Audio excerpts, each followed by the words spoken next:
Scott Sommers here. We're down at Schneider Racing Cams talking with Kevin Cantrell about one of the most misunderstood parts of the engine, which is the cam.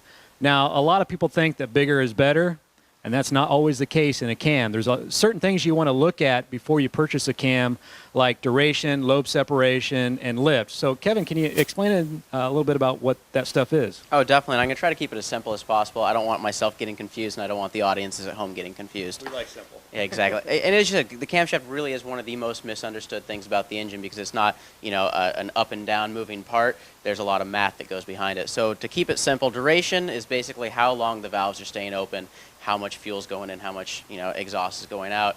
And like you said, bigger is not always better. The amount of duration in a cam is going to basically dictate or decide the performance level of the engine. And somebody's at home's thinking, oh wow, I want like a high performance engine. I want the biggest cam I can put in my motor.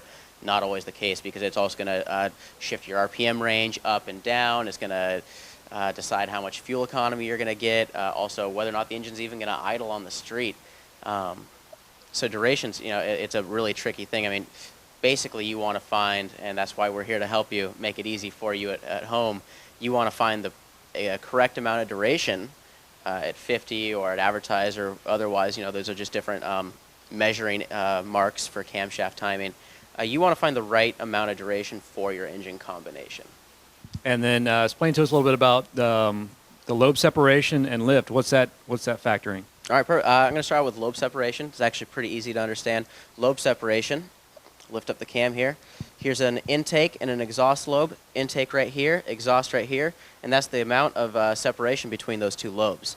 So it's basically how far apart the intake and the exhaust lobe really are, and that affects RPM range, the way the engine is going to behave, the amount of vacuum. For fuel-injected motors, you want wider lobe separation because it's going to create more vacuum.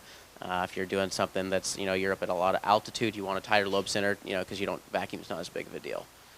And then what about lift? All right, lift is even easier to understand. Lift is how much the valves open and close in relation to inches. It's done in tenths of an inch. So basically, if you have a 500 lift cam, you have a half-inch lift cam, and the valves are physically opening half an inch of lift.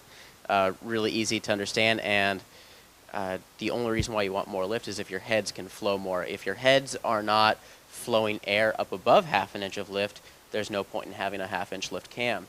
So the only reason why you want more lift is if you have better heads that, they're going to perform better at higher lift levels, flow more CFM. You want to be able to use that extra air, so you're going to need a camshaft to move it, and you're going to need the lift to get there. And you want to make sure that also on lift, you talk with either your engine builder about the valve train geometry too, because if you get too much lift, you can get into coil bind, can't you? Oh, you can get into spring coil bind, you can get into piston to valve clearance.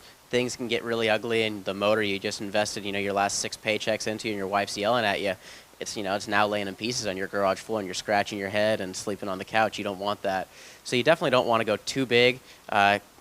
Staying conservative. There's nothing wrong with staying conservative when you're building a motor. Conservative for some people is a little different than conservative for other people. I know for me, conservative is still a little nastier than what most people would want in their engine, but again, you don't want an all-out race engine if you plan on just cruising down to your local, drive-ins, or if you actually plan on driving it a lot.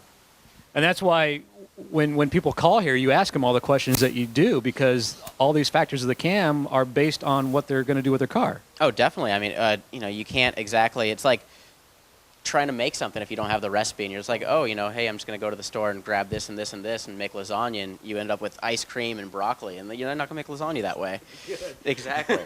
And it doesn't turn out good either if you're putting the wrong cam in your car. That's why call Schneider, tell them what you're doing with your vehicle.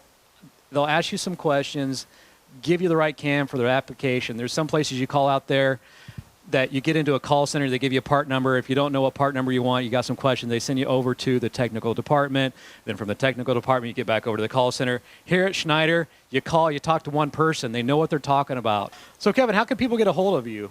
Yeah, we're here Monday through Friday. We have our telephone number, but we also have our website. Really fantastic, really easy to use. Recently redid it. You can actually buy products directly off our website now. It's great for if you know the springs you want. You get your cam in, you see on the recommendation, oh, I need these springs or I need these lifters. You can order them on the website 24 hours a day, make that really easy for you as well. You can also order cams on the website. Again, if you want something real custom and real trick, go ahead and call us in directly because we're going to be custom grinding that cam either way. But yeah, you can get in contact with us through via phone or website.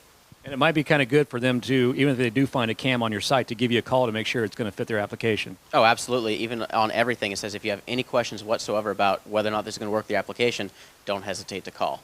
And we're also available to answer any of your questions by email. Give them a call. Either Jerry or Kevin's going to be answering the phone here at Schneider Racing Cam.